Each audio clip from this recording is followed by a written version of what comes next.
거기는 있었는가 그때에. 우리 주님 이 자리에 계시는 줄로 믿습니다.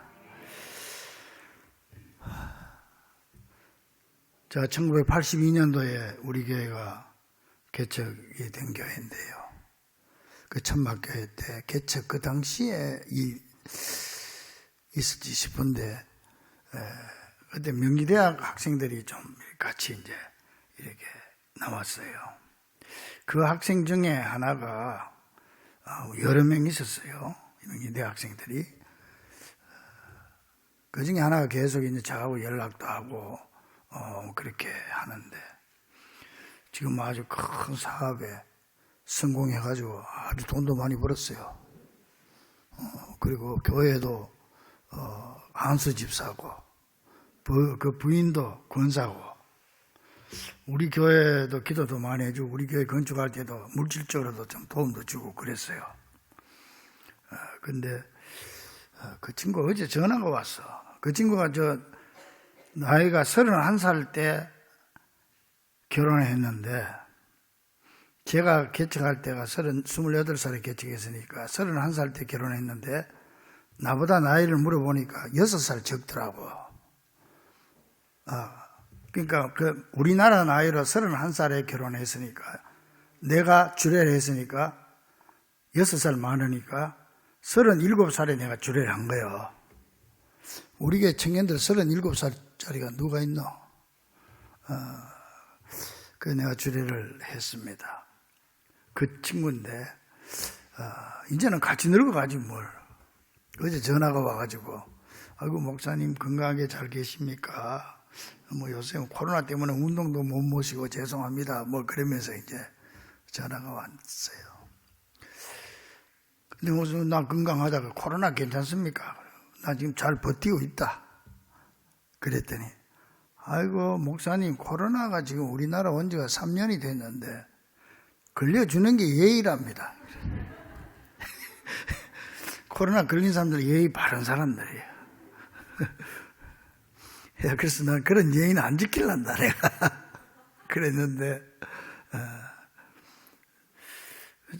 요새 자기 교회도 우리 목사님이 걱정이 많습니다. 자기도 보니까 교인들 한 10분의 1밖에 안 나온대요. 지금, 거기도. 코로나 때문에. 그래서 이제 다 돼가는 것 같으니까 힘내자. 그러고 끊었습니다만은, 지금이 아마 고비인 것 같아요. 이번 주하고 다음 주 정도 조금만 더 참으면은, 될 것 같습니다. 여러분, 성경을 짜면은 뭐가 나올까요? 이걸 참기름 틀 같은 데 넣어가지고 이걸 짜면은 뭐가 나온지 아세요? 피가 나와요. 피가 뚝뚝 떨어지는데, 구약 성경을 짜면은 짐승의 피가 뚝뚝 떨어지고, 신약 성경을 짜면은 예수님 피가 뚝뚝 떨어집니다. 그래서 성경은 피의 책입니다. 피는 생명입니다. 그래서 성경은 생명의 책입니다. 예수 그리스도의 보혈입니다. 이렇게 여러분, 이 떨어지는 피, 흐르는 피는 뭐냐? 바로 화목의 피고 죄사함의 피며 대속의 피입니다. 어떻게 예수님께서 어느 정도로 우리를 사랑했느냐? 피 흘려 대신 죽을 만큼 우리를 사랑해서 우리의 죄를 대신 지시고 죽으셨기 때문에 우리는 대속의 피다. 그렇게 말합니다. 그러면서 하나님과 우리 사이에 막혔던 죄의 담을 흘려주시고, 죄 때문에 하나님과 우리가 원수가 된 관계를 화해를 시켜줬습니다. 그래서 우리 예수님을 십자가를 화목의 십자가, 그렇게 말하는 것입니다. 그래서 우리 예수님을 중보자라고 그러기도 하고, 혹은 평화의 왕이다, 그렇게 말하죠. 하나님과 우리 인간의 사이에 화해를 시켜서 평화를 이루어줬다, 그런 말이죠. 자, 그러면은 이 예수님이 십자가로 이루신 평화는 어떤 평화입니까? 이 평화는 죄로 인해 원수가 된 하나님과 인간 관계를 원활하게 화해시켜주는 이런 평화다. 하나님과 인간 관계에서의 평화다 이거예요. 원래 하나님과 인간은 사이가 좋았어요. 에덴 동산에서 저녁마다 예수님 만나가지고 서로가 말이야 이랬는데, 이 선악과를 따먹고 죄 짓고부터 거기서 쫓겨나게 되므로 죄를 계속 짓게 되고 하나님과 죄 때문에 원수가 돼버린 거야. 그 인간들이 생각하는 게 꼭 하나님과 원수된 생각만 하고 죄 지을 생각만 하고 자꾸 그렇게 빠지는 거예요. 그래서 오늘 본문 21절에 보니까 전에 악한 행위로 멀리 떠나 마음으로 원수가 되었던 너희를, 하나님과 우리가 죄 때문에 원수가 됐던 너희를 22절에 이제는 그의 육체의 죽음으로, 십자가의 죽음으로 피 흘려 주심으로 말미암아 화목하게 했다. 그렇게 기록하고 있지요. 로마서 5장 10절에도 우리가 원수 되었을 때에 그의 아들의 죽으심으로 말미암아 하나님과 화목하게 되었다 그랬고, 에베소 2장 16절에도 원수된 것을 십자가로 소멸했다 그렇게 말씀하고 있습니다. 그런데 이 평화는 하나님이 십자가의 값비싼 대가를 지불하고 우리에게 주신 선물인데, 이 평화는 하나님이 먼저 선언하지 않으면은 우리 힘으로는 도저히 불가능한 것이기 때문에 하나님께서 먼저 우리에게 손을 내민 것입니다. 주님이 우리에게 악수를 청했습니다. 악수 청한 손이 뭐냐? 예수님의 십자가로 악수를 청한 겁니다. 화해하자. 그래서 우리는 이걸 그냥 받아들이기만 하면 됩니다. 내가 하나님 앞에 뭘 해서 되는 게 아니고, 하나님 감사합니다. 그리고 선물로 받아들입니다. 그래서 이 십자가의 평화는 하나님의 선물이다. 우리가 누리는 이 하나님과 인간과의 평화는 완전 하나님 우리에게 주신 선물이기 때문에, 선물은 주는 사람이 그냥 주면 받는 사람이 감사함으로 받으면 되는 겁니다. 그래서 우리는 늘 주님 앞에 감사하고, 이 평화를 주신 하나님, 우리 힘으로는 도저히 이룰 수 없지만 하나님께서 우리 아무것도 안 보고 그냥 우리에게 너 이 평화를 가져와라, 너하고 내하고 화해하자. 그래서 예수님한테 우리 죄를 덮어씌우고 예수님 대신 죽고 우리 죄를 용서해 주셨어요. 그래서 이 평화는 하늘에서 내려온 평화다. 우리 찬송할 때도 평화 하나님 주신 선물, 하나님 주신 선물, 그 찬송하잖아요. 그 놀라운 주의 평화, 누구 선물일세? 하나님 선물일세. 평화로다. 어디서 내려와? 하늘 위에서 내려오네. 전부 그렇게 찬송하네요. 내 마음속에 참된 평화 있네. 누가 주신 평화? 주 예수가 주신 평화. 주님이 우리에게 먼저 손 내밀어서 화해하자. 그래서 주신 평화다 말이죠. 그래서 하나님은 죄 많은 우리와 화해하기 위해서 예수님을 이 땅에 보내셨을 때에도 천사들이 양치는 목동들에게 지극히 높은 곳에서는 하나님께 영광이요, 땅에서는 하나님이 기뻐하시는 사람들 중에 평화로다, 평화의 왕이 왔다, 그렇게 선언했고, 또 주님께서 십자가의 죽으심도 우리와의 평화를 이루기 위해서 그랬다고 말합니다. 이사야 53장 5절에 그가 찔림은 우리의 허물 때문이요, 그가 상함은 우리의 죄악 때문이라. 그가 징계를 받음으로 우리가 평화를 누리고, 무슨 평화? 하나님과의 평화. 평화를 누리고 그가 채찍에 맞음으로 우리가 나음을 입었도다. 믿습니까? 사랑하는 여러분, 그런데 하나님은요, 죄 많은 우리를 얼마나 아끼고 사랑하시는지, 이렇게 자기 아들을 대신 죽이시고 우리와 화해한 이 사실을 조금 더 후회하지 않고 기뻐하신다. 기뻐하신다.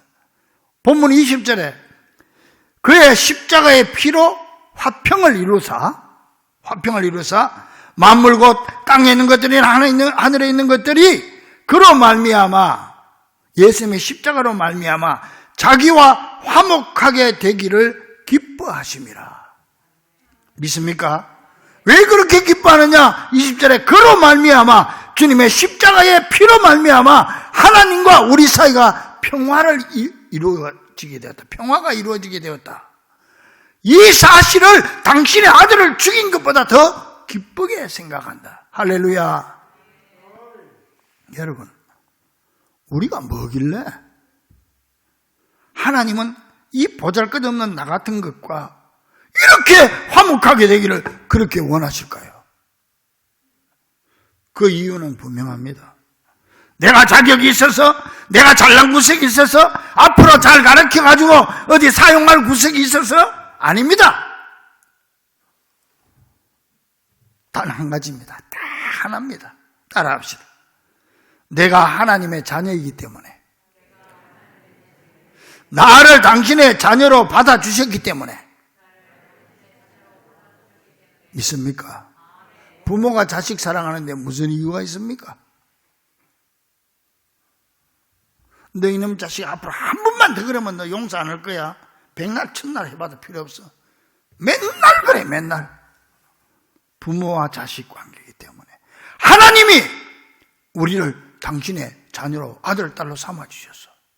그래서 우리가 하나님을 아버지 그렇게 부르잖아요. 아버지라고. 조금 더 마음에 거리낌이 없어. 아버지라고 부르는데. 왜? 하나님이 우리를 자녀로 삼아줬기 때문에. 그래서 하나님은 우리를 구원하시고 우리와 화해하기를 그렇게 원하셨던 거예요. 탕자의 아버지가 집을 떠난 탕자를 매일같이 기다린 것처럼 하나님도 우리를 그토록 사랑하시고 우리와 하나 되기를 원하셨던 것입니다. 그만큼 하나님은 우리를 귀하게 보시는 줄 믿으시기 바랍니다. 여러분, 인류의 조상인 아담과 하와가 금단의 열매인 선악과를 따먹고 자기들의 수치가 보여가지고 이제 무화과 잎으로 가렸잖아요. 근데 무화과 잎이 가리니까 뭐 아침에 가니까 점심때 되니까 비틀어지고 또 하니까 또 저녁 때 되니까 비틀어지고 1시간, 2시간도 못 가지. 이게 뭘 말하느냐? 인간의 죄와 수치를 자기 노력과 자기 공로와 자기 힘으로 가리면 가릴 수 없다는 거예요. 이게 도저히 안 되는 거야. 불가능한 거지. 그래서 하나님께서 창세기 3장 21절에 어떻게 했냐? 오셔가지고 가죽옷을 지어 입혔어. 가죽옷을 지어 입혔어요. 이게 뭐냐? 인류 최초의 무스탕이에요. 가죽옷을 여러분, 가죽옷을 지어 입히려면 짐승이 죽어야 돼요. 아마 양 가죽옷을 입히셨을 것 같은데, 그러면 양이 죽어야 돼요. 양이 무슨 죄가 있어요, 양이? 그런데 왜 죄는 아담과 하와가 지었는데 왜 양이 대신 죽어야 돼? 그러니까 양 가죽 가지고 인간의 아담과 하와의 수치를 가려줘. 이게 바로 나와 하나님과 예수님과의 사이에서 이루어진 사건이에요. 우리가 죄를 지었는데 하나님께서는 어린 양 같은 예수님을 보내서 예수님을 십자가에 죽이시고 그 예수님의 피로 위에 옷을 지어주고 의의 옷을 입혀주신 줄로 믿습니다. 그래서 구약에 나오는 모든 짐승 잡는 제사는 예수님을 상징하는 예표입니다. 그리고 예수님께서 이 땅에 오셔서 진짜 실체로 나타나셔서 십자가에 죽으심으로 양 잡고 소 잡는 일이 없어졌지요. 여러분, 이 놀라우신 하나님의 사랑과 예수님의 순종의 영성을 회복하는 사순절 기간이 되기를 주의 이름으로 간절히 축원합니다. 그러면 왜 하나님은 인간과 화평을 이루는데 꼭 아들을 대신 죽여야만 했을까요? 전지전능하신 하나님께서 그 아들 안 죽이고도 뭐 됐어, 내 용서해 줄게, 앞으로 그러지 마라, 그럼 될 거 아니에요. 근데 왜 꼭 아들을, 죄 없는 아들을 죽여야 했을까? 그것도 십자가에서 가장 비참한 사형틀에서. 바로 이 점이 우리가 도무지 이해할 수 없는 하나님의 놀라운 사랑이고 복음 중에 복음인 줄로 믿습니다. 여러분, 그러기 위해서 하나님의 속성을 알아야 돼요. 하나님의 속성은 두 가지입니다. 사랑의 속성과 공의의 속성이 있습니다. 하나님의 속성은. 근데 인간이 죄를 지었다. 죄의 값은 사망이라 하나님이 정해놓은 법이에요, 이게. 그러면 하나님의 공의로 보니까 죄의 값으로 죽어야 돼. 인간은 죽어야 돼. 영원히 멸망받아야 돼. 그런데 공의로 죽어야 되니까, 공의를 행사하려니까 사랑이 우는 거야. 아이고, 그래도 안 돼. 내 자식들인데. 내가 자식으로 삼았는데. 그러니까 사랑만 또 이루려니까 공의가 죽어버려. 그래서 하나님께서 사랑과 공의를 한꺼번에 이룰 수 있는 방법을 선택한 거예요. 그게 뭐냐? 그렇다. 죄 없는 내 독생아들 예수를 보내가지고, 죄가 없으니까 예수님에게 인간의 죄를 다 덮어 씌워가지고, 죄 없는 예수님이 대신 죽어서 벌받고 인간은 구원하고 살려주시면 공의도 이루고 사랑도 이루는 게 아니냐. 믿습니까? 그래서 예수님이 이 땅에 오시는데, 부정모혈 남자와 여자 사이에서 태어나면 또 인간은 암만 죄를 안 지어도 가지고 태어날 때부터 가지고 나오는 죄가 있어. 원죄가 있어, 원죄. 이거 죄인은 안 돼. 죄인이 어떻게 같은 죄를 대신 담당할 수 있어요? 그러니까 죄 없는 사람을 보내야 돼. 이 땅에. 죄 없는 사람을 보내려고 하니까 예수님이 동정녀 마리아에게서 태어날 수밖에 없었던 거예요. 그래야 원죄도 없으니까. 그래서 예수님에게 모든 죄를 덮어씌우고 예수님이 우리 대신 벌을 받고 우리를 살려줬어요. 공의는 예수님에게서 이루어지고 사랑은 우리에게 이루어졌다. 할렐루야. 이 놀라운 영적인 진리를 우리가 깊이 깨달아야 돼. 그래서 당신의 아들을 죽이고 우리를 죄 없다 해서 대신 안 하면은 우리가 죄의 빚을 예수님이 다 갚아줬다 이거예요. 그 우리는 죄 없는 사람이 되어버려. 빚 없는 빚쟁이가 아니에요, 이제. 그래서 하나님은 우리를 당신의 양자로 삼아 주셨어요. 그래서 우리는 하나님을 아버지로 부르는 줄로 믿습니다. 그래서 요한일서 2장 2절에 그는 우리의 죄를 위한 화목제물이니 우리만 위할 뿐 아니요 온 세상의 죄를 위함심이라. 요한일서 4장 10절에 하나님이 우리를 사랑하사 우리 죄를 속하기 위하여 화목제물로 그 아들을 보내셨습니다. 화목제물은 뭐냐면은 범죄한 부분에 대해서 노여움을 푸는 특별한 보상으로 주는 게 화목제물이에요. 하나님이 예수님을 화목제물로 아들을 보내셨습니다. 우리의 죄의 대가로 예수님을 보내셨습니다. 그러니까 예수님의 몸과 예수님의 십자가에서 흘리신 죄 없는 피, 그래서 우리는 보혈이라고 그래요. 보배로운 피라고 그래요. 왜 보혈이에요? 죄 없는 피니까 보혈이지. 우린 다 죄가 있는 피니까. 그 보혈이 바로 뭐냐? 보상금이라는 거예요. 우리의 죄에 대한 대가로 지불하는 보상금이 되었다. 그래서 세례 요한이 예수님을 처음 보는 순간에 뭐라고 했어요? 보라, 세상 죄를 지고 가는 하나님의 어린 양이로다. 무슨 어린 양? 아담에게 옷을 지어 입은 어린 양. 구약 시대에 내 죄 대신해서 잡아 죽이고 제사 드린 그 양이다 이거예요. 예수님이 바로 그 보라, 세상 죄를 지고 가는 하나님의 어린 양이로다. 따라서 우리는 예수님이 흘리신 피, 그 보배로운 피, 그 보혈의 공로로 하나님과의 평화를 이루어서 하나님의 자녀가 되었음을 확신하고 언제 어디서든 하나님의 자녀된 자격으로 당당하게 하나님 앞으로 나갈 수 있게 되기를 주의 이름으로 간절히 축원합니다. 만약에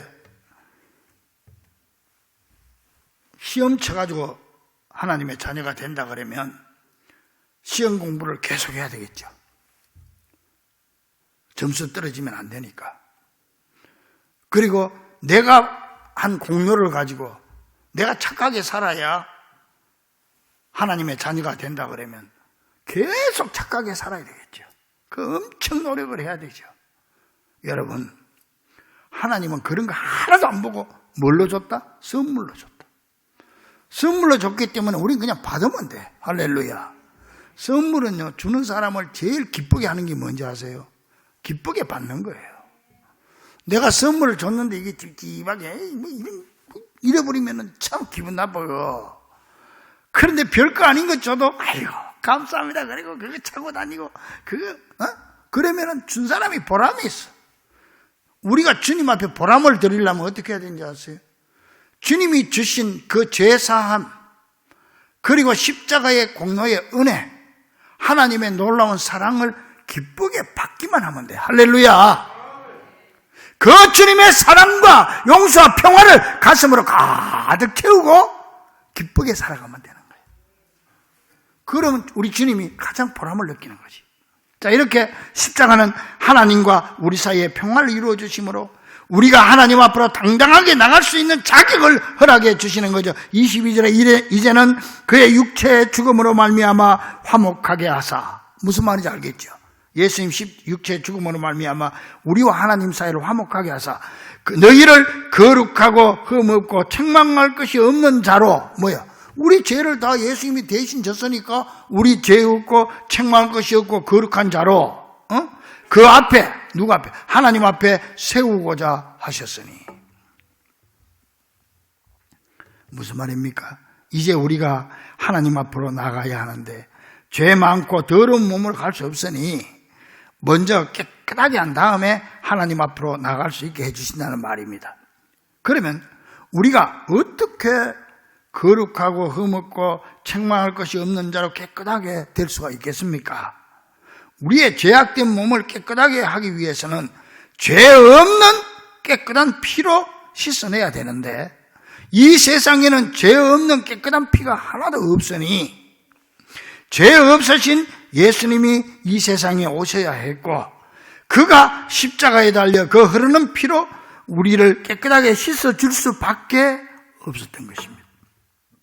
그래서 우리로 하여금 하나님 앞에 거룩하고 흠없고 책망할 것이 없는 자로 세워주신 줄 굳게 믿으시고 이 사순절에 그 흐르는 십자가의 피로 깨끗하게 씻음받는 여러분 되기를 주의 이름으로 간절히 축원합니다.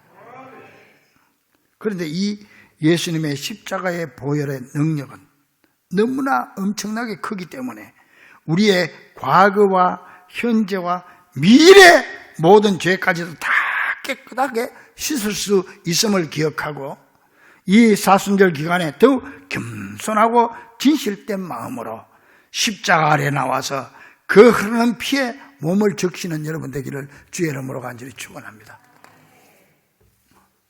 자, 그러면 이런 놀라운 사랑과 은혜에 대해서 우리는 어떻게 해야 되겠어요?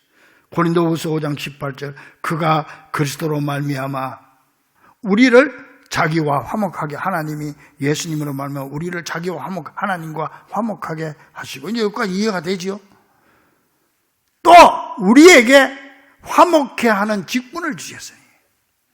이제 화목을 받은 사람으로서 하나님 앞에 이 놀라운 평화의 선물을 받은 사람으로서 우리도 세상에 나가서 피스 메이커가 되라.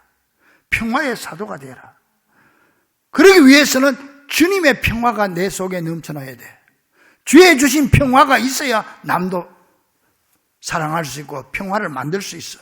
그러니까 주님의 평화를 일단 받고 그 다음에 나도 나가서 내 속에 넘치는 주님의 사랑을 실천하고 주님의 평화를 나도 실천하면 되는 거예요. 그래서 트러블 메이커가 되지 말고 피스 메이커, 언제 어디서나 누구에게라도 피스 메이커가 돼서 평화의 사도의 직분을 맡겼다. 그래서 어디 가든지 그저 이해하고 그저 무조건 도와주고 사랑하고 덮어주고 칭찬해주고 할렐루야. 좀 우리 예수 믿는 사람 그렇게 살아야 돼. 왜? 내가 하나님 앞에 무조건 용서받고 엄청난 그 사랑을 받고 내 속에서 하나님의 사랑이 불불 끓어서 넘치니까 나도 그렇게 살 수밖에 없는 거예요. 그래서 안 믿는 사람들이 볼 때 예수 믿는 사람들 좀 바보처럼 보여야 돼. 바보같이 보여야 돼. 여러분들 정말 진짜 하나님 앞에서 너무 똑똑하게 살지 마세요. 좀 바보스럽게 살아요. 바보스럽게. 우리는 한국의 슈바이츠라고 하는 장기려 박사, 그 옛날에 김일성이 뭐 맹장수술도 했다는 사람 아니에요. 그 맹장수술 하면서 나는 기도하고 해야 됩니다.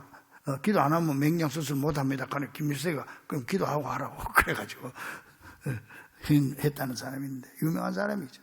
월남에서 부산에서 환자들 돌봐주고요. 6.25 때요.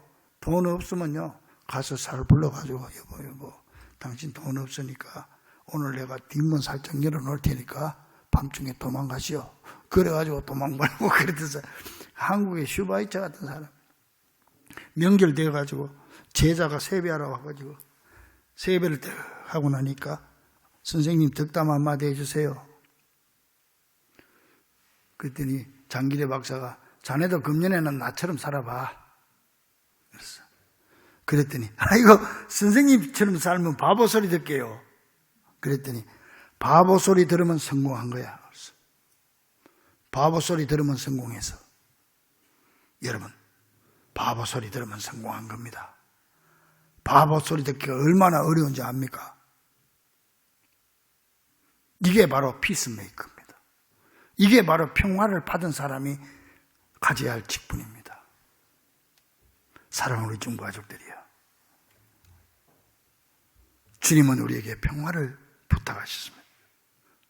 내가 받은 평화, 나도 나가서 전하면 되는 거예요. 주에게 부탁하신 일 천사도 흠모하겠네. 화목해 하라신 구주의 말씀을 온 세상 널리 전하세. 할렐루야. 기도하겠습니다. 주님 감사합니다. 우리가 무엇이길래 주님은 우리와 이렇게 화해하기를 기뻐하시고 엄청난 값비싼